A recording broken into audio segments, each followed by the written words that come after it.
Hi, and welcome to Quid Pros Quo. I'm Zac. And I'm Rin. And today we are continuing our world building series by talking about technology.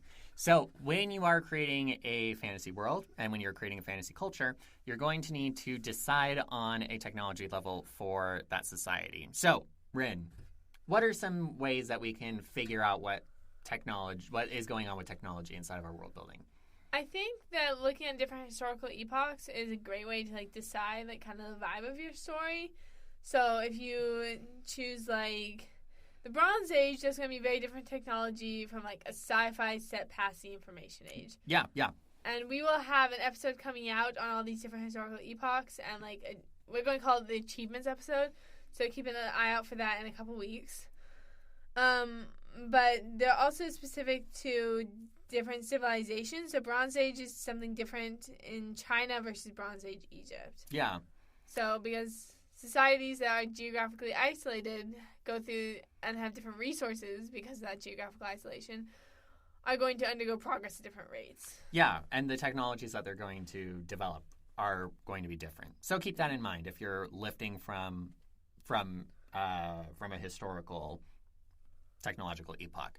If you're writing sci-fi, it's time to get speculative. And one of the keys of speculative science fiction is this quote by Arthur C. Clarke, where he said, "Any sufficiently advanced technology is indistinguishable from magic." The reverse also works. Any sufficiently understood magic is indistinguishable from technology. So think about it like this.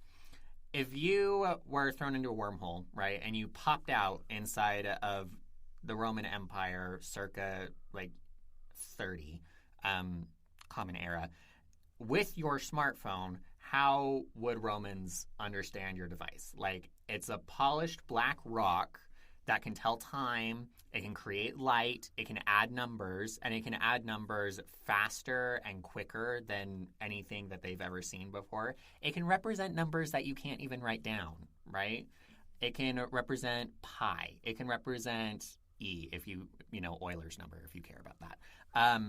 And it can create highly detailed paintings in an instant, right? You don't need to sit for a painting. You can just say, okay, smile, boop, right? And then you have what they would consider a painting because they don't have any conception of a photograph. It would seem to be magical to them because it's so far removed from their learned everyday experience. The other thing is that you should also consider how you interact with technology inside of your life, right? The vast, vast majority of people don't understand how the technology they use works. And I will go so far as to say nobody on this planet understands how every single piece of technology that they use works, right? And you don't need to. But if we were to sit down together and I were to ask you to explain how a message that you typed out on your phone gets to your friend in El Salvador in seconds, you'd probably end up realizing, that's pretty magical, right? Yeah. You just know that if you do this action with this device, then this effect will happen, which is effectively, many times that's how people would think about magic inside of pre-industrial cultures. If you do this, then this will happen, right? And they don't need to understand all of the steps in between.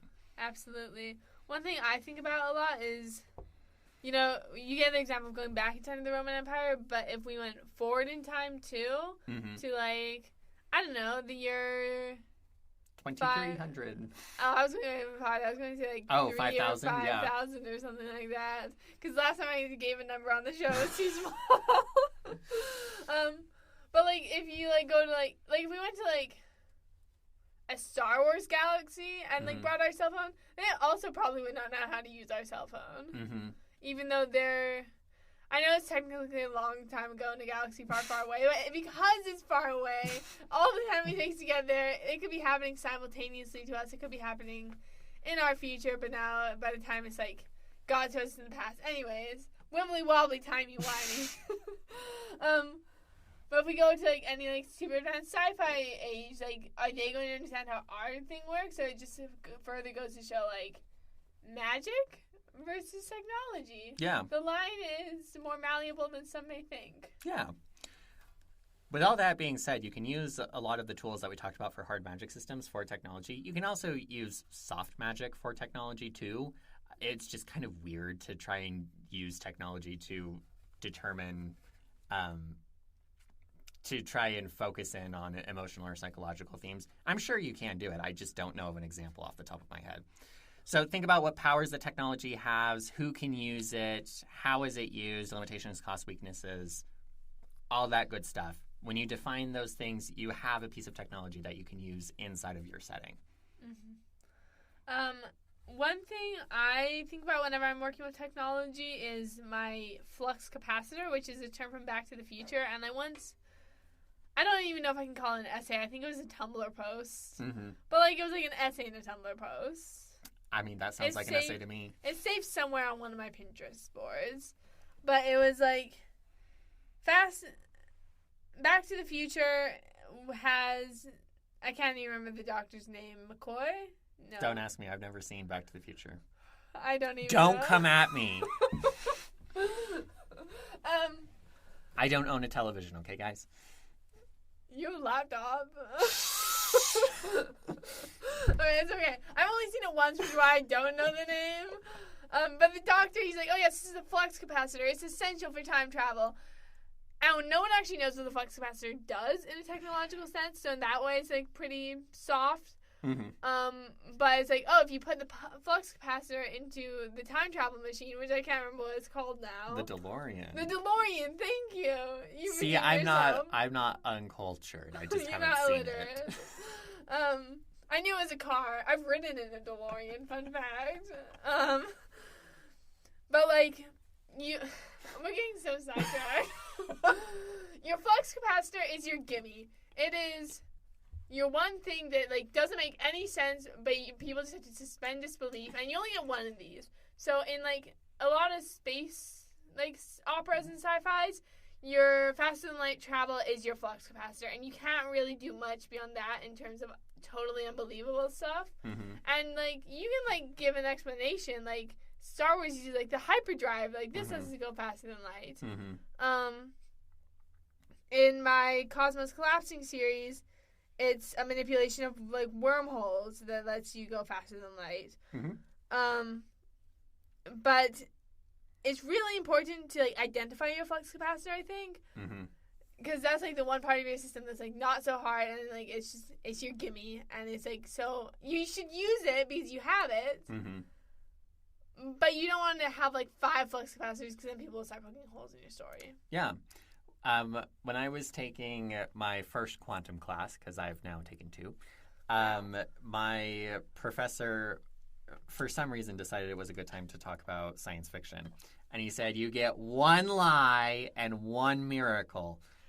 And that was exactly what he was talking about, is that, okay, your lie is that faster than light travel is possible, whatever. Your 1 miracle is some kind of, like, some fluke sort of thing. So when I think about the Illuminae files in the second book, Gemini, you have, this is a spoiler, so, I mean, it's an old book, but just FYI, it's a spoiler.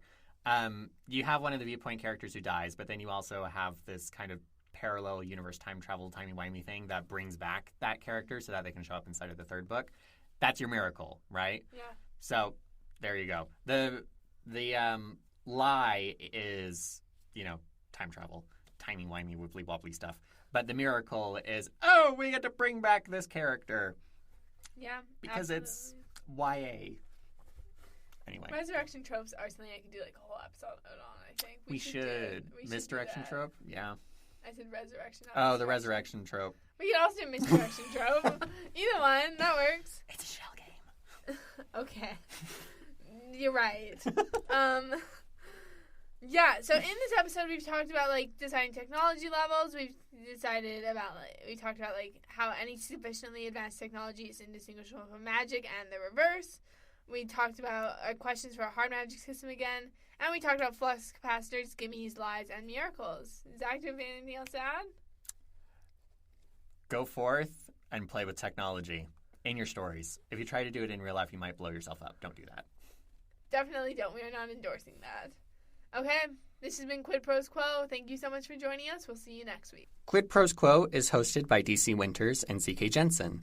If you like this episode, be sure to leave us a rating. And if you'd like to contact us, you can email us at quidprosquo@gmail.com. For more episodes, check us out on Spotify, Apple Podcasts, or wherever else you get your podcasts.